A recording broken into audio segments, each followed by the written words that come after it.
You've already heard plenty about President Donald Trump's news conference with Russian President Vladimir Putin on Monday. But during Trump's comments about Russian election interference, he made some claims that didn't spur quite as many headlines. And we should fact check. You have groups that are wondering why the FBI never took the server.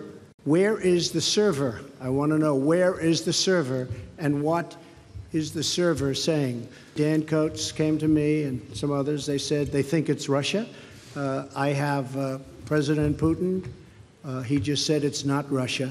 I will say this. I don't see any reason why it would be, but I really do want to see the server. What happened to the servers of the Pakistani gentleman that worked on the DNC? Where are those servers? They're missing. Okay, so there's a lot happening there. It's hard to know exactly what the president is talking about because he speaks in fragments and doesn't get super specific. Regardless, we should set some things straight.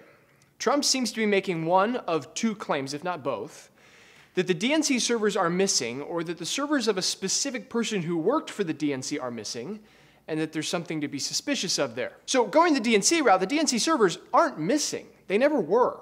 After the committee was hacked, it hired a private firm to investigate. The firm made copies of the servers, as is typical in cyber attack investigations, and eventually provided them to the FBI. Former FBI Director James Comey testified getting forensics from the private firm was an appropriate substitute for direct access. Then there's the argument that servers belonging to a specific person who worked at the DNC are missing.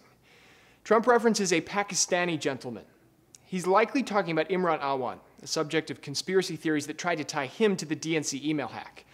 The president has tweeted about him before. Awan worked IT for House Democrats, not the DNC. He came under investigation by the Inspector General's office, which said he and some of his family members who worked with him accessed congressional servers without authorization. The case ended up in the hands of police and the FBI.